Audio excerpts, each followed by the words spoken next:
반갑습니다. 안녕하세요. 아파트 사이클 연구소 소장 이현철입니다. 배짱입니다. 네, 반갑습니다. 반갑습니다. 오늘은 특이하게 제가 질문을 좀 해볼게요. 저 아무것도 몰라요. 진짜 질문해도 하나씩은 다 못 하는. 그냥 이제 네. 생각나는 대로 네네. 하시면 되는 거예요. 자, 만약에 네. 5억의 집을 샀는데 시간이 지나가지고 7억이 됐어요. 2억 벌었잖아요. 네. 근데 죽을 것 같아요. 죽을 것 같아? 예. 혹시 그 이유에 대해서 얘기할 수 있을까요? 그 한참이 몇십 년이야.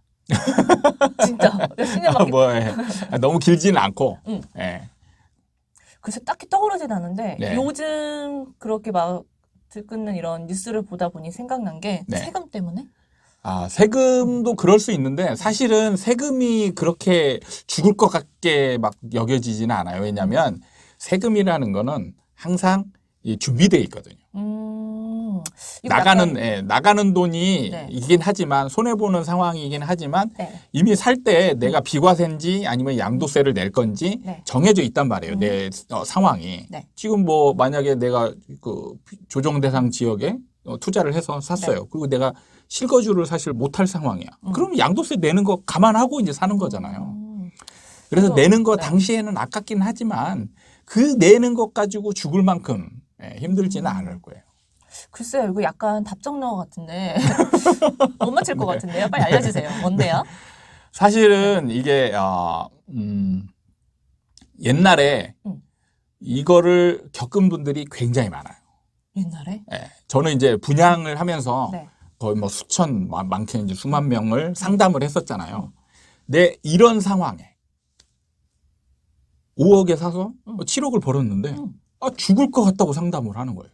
2억을 벌었는데 왜 죽을 것 같지? 그래가지고 네. 아니 벌었잖아요. 그래도 아니 너는 그런 소리 하지를 마. 막 죽이려고 하는 거예요. 그냥 나는 죽을 것 같은데 너는 뭐 벌었다고 얘기하냐. 번 게 아니라고. 손해보고 있다. 손해? 왜요? 이렇게 생각하는 거예요. 그게 왜 어떤 상황이냐. 네. 2004, 5년 이쯤에 이제 산 거죠. 네. 그리고 올랐잖아요. 네. 그때 상담할 때 10년 이 정도쯤에 가격을 보니까 이제 그렇게 된 거죠. 5억에 샀는데 7억이 되어 있는 거예요. 네. 근데 왜 죽을 것 같냐? 이게 한 12억까지, 아니 10억에서 12억까지 올랐다가 네. 이렇게 떨어진 거죠. 그러니까 상승할 때 샀다가 정점을 그렇죠. 찍고 떨어지니까. 여러분들은 아마 이해가 잘 안 될 수도 있어요. 이게 저도 안 돼요. 안 되죠. 네. 네. 이게 벌어본 사람하고 그렇게 콕 집어서 얘기하셔야 되겠어요? 이런 사람은 이제 공감할 겁니다. 사실 5억에 사서 약 10억이 됐다. 네. 그러면은 이제 5억을 벌었잖아요. 일단. 네. 이게 판 게 아니지만 그 당시에 5억, 10억이 됐으면 이 사람은 이제 이게 자기 돈이 되는 거예요. 팔지 않아도? 예. 이미 내 집은 10억이야. 예, 이거가 그렇죠. 되는 건가요? 네. 예를 들면 지금 배짱이님 네. 집 가지고 계시죠? 네네네. 지금 대충 정확하게는 말고 얼마 정도예요? 쪼매난 집이라서 비싸지 네. 않아요. 네. 네. 벌었어요? 안 벌었어요? 조금 올랐죠?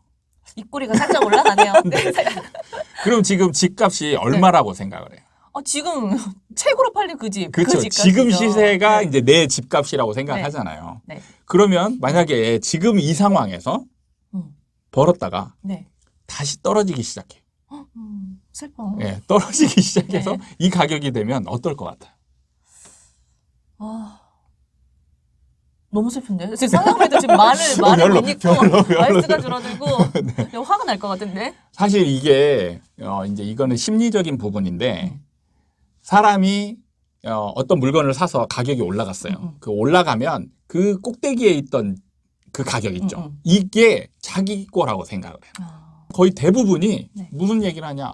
아니, 내 집값이 지금 10억이었는데 7억이 됐어. 지금 3억을 나는 손해보고 있어. 나 죽을 것 같아. 근데 2억을 벌었잖아요. 그러니까 어떻게 이게 5억이 내 돈이냐고. 그냥 10억이 내 돈인 거지. 사람은 그 살 때 가격이 아니라 최고의 그 전성기 그 그렇죠. 가격이 내 돈이라고 생각하는 거예요. 그렇죠. 이미 팔지 않았는데 그 가격이 내 돈이라고 생각하는 거예요. 그래서 그 기준으로 자꾸 생각을 하는 거예요. 만져보지도 않았는데. 예, 신기하죠. 왜 그런 거예요? 이런 건? 무슨 심리예요? 이거는 일종의 손해보기 싫어하는 심리. 그리고 이제 벌은 것은 자기 돈이라고 생각해요. 그 과정은 생각하지 않고 이미 벌었던. 그러니까 자기 원금이 이제 최고에 다다랐다 이렇게 생각하는 거죠. 근데 진짜 소장님 말씀대로 남의 얘기라고 생각하니까 되게 이성적으로 판단했거든요. 네. 그래도 1억 벌었는데 그게 무슨 말이야 이랬는데 방금 소장님이 제 얘기를 여쭤보셨잖아요. 근데 그건 용납할 수 없는 일이에요. 그렇죠. 그렇게 되는 거예요. 사람이 이미 지금도 똑같거든요. 좀 몇 년 전에 산 사람들은 막 벌고 있잖아요. 지금 많이 벌었어요. 네. 그럼 이게 내 원금은 이 옛날에 산 가격이라고 생각하는 게 아니고 이미 이제 내 돈인 거예요. 지금 가격이. 네. 이게 내 돈이기 때문에 네. 여기서 만약에 떨어진다. 그러면 이 떨어지는 이 금액이 너무 이제 아깝고 열받게 되는 거예요. 신기하죠. 제가 상담을 하면서 이런 똑같은 상황에 있는 분들을 정말 많이 봤거든요. 근데 한 명도 예외 없이 똑같은 마음을 가지고 있어요. 진짜 신기하게. 사람이니까요. 그래서 제가 그때부터 사람이 참 신기한 동물이구나라는 것을 느끼면서 네. 이 사람의 심리에 대해서 공부를 하기 시작한 점도 있어요. 네, 제가 그래서 이제 항상 중간에 다 오르기 전에 오를 때 팔아라라고 얘기하는 게 네. 여러분들은 아마 이해가 안 됐을 거예요. 최근에도 제가 영상 올린 것 중에 오르는데 사지 마라. 이거를 이해 못하는 댓글들이 굉장히 많이 달렸었어요. 네. 그러니까 이 상황을 이해를 못 하시는 거예요. 여러 가지 이유도 있지만 네. 그 상황 한번 올랐다가 이 떨어지는 상황을 정말 못 견뎌 하시는 이 심리 상태를 이해를 못하는 분들이 너무 많아요. 그렇게 그거를 못 견디는 사람들은 어떤 행동을 취하나요? 궁금해요. 부동산 같은 경우는 황금성이 약하기 때문에 네. 막 뭘 발버둥 치고 할 게 사실은 별로 없어요. 네. 그 이제 버틴다든지 아니면 뭐 중간에 판다든지 이렇게 되는데 이제 예를 들어서 주식 같은 경우는 네. 굉장히 심한 행동들이 나올 수가 있어요. 어떤 행동이요? 이제 저를 빗대서 한번 얘기를 해보면 네. 제가 한때 주식을 한참 할 때는 3달 만에 40배를 번 적이 있거든요. 이제 네. 그때 옵션을 좀 했었는데 네. 40배를 벌었어요. 근데 이때 이제 부동산을 하고 있었는데 네. 손님이 어느 날 갑자기 온 거예요. 그래서 손님을 이제 주식 장이 열리고 있는 시간에 손님이 왔어요. 정말 반갑지 않은 손님이죠. 손님을 모시고 이제 투어를 갔다 온 거죠. 네. 투어를 갔다 온 사이에 얘가 반토막이 난 거예요. 계약했었어요? 그 손님? 더군다나 이 사람 진상 손님이었어요. 아주 이날은 완전 진짜 죽을 것 같았어요. 저도. 계약을 안 해서 죽을 것 같은 게 아니라. 이 정말 쓸데없는 손님 하나 때문에 이 반토막 난 주식 때문에 죽을 것 같은 거예요. 근데 네. 객관적으로 보면 사실 아직도 20배를 벌고 있는 거거든요. 맞아. 근데 진짜 거짓말 하나도 안 하고 진짜 죽을 것 같은 거예요. 아주 그냥 온 세상이 다 무너질 것 같아서. 그리고 이미 이제 장은 끝나 있죠. 오늘은. 네. 다음 날부터 이제 원금 회복. 이 40배가 원금이죠. 원금 회복을 하기 위해서 저도 발버둥을 치고 있었던 거예요. 근데 이렇게 발버둥 치는 과정에 네. 신기하게 이게 제로로 수렴하더라. 결론이 그렇게 나는 거예요. 40배를 벌었다가 네. 이 하루 반토막 난 것 때문에 네. 이 마음이 무너져 버리는 거죠. 그럼 제로가 됐을 때 그 심리는 어떠셨어요? 오히려 사실 편안했습니다. 네. 그래서 이미 나는 이제 10억이 됐던 거고 10억이 네. 원금이고 네. 10억에서 7억이 됐으니까 3억을 내가 손해보고 있다. 이 생각이 되는 거예요. 그럼 여기서 이제 손해보기 싫어하는 심리 때문에 아주 죽을 것 같은 거죠. 그리고 상황이 이제 하락으로 넘어갔으니까 네네. 다시 이제 이 3억을 올리는 과정이 올 것 같지가 않은 거죠.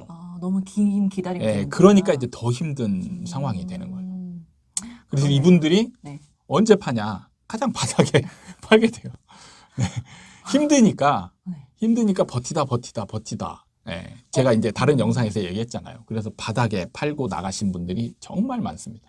보면 꼭 바닥에 사는 사람이 또 나타나요, 참. 네, 그렇죠. 소장님 같으신 분들이 나타나서 사시겠죠? 네, 그런 분들은 이제 감이 좋다라고 얘기하죠. 촉이 좋은 분들이 남들 안 살 때 네. 조용히 들어가서 딱 사가지고 조용히 있으면서 이제 벌고 나오는 사람들이 제가 네. 이런 얘기를 해드리는 거는 사실 겪지 않으면 이런 심리 상태를 이해하기가 참 힘들거든요. 아마 제가 이렇게 얘기해도 이 상황을 아마 이해하는 분들은 아마 10명 중에 1명도 안 될 거라고 저는 생각하거든요. 네.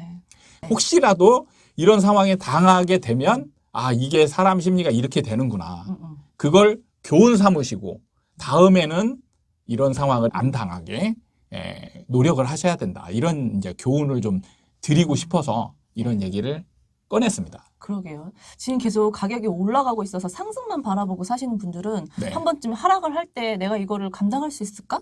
약간 이런 것도 한번 생각하게 되는 영상인 사실 것 같아요. 중요한 건데 그걸 경험 안 해본 사람은 그 상상을 하는 것조차 사실은 힘들어요. 네. 어려워요.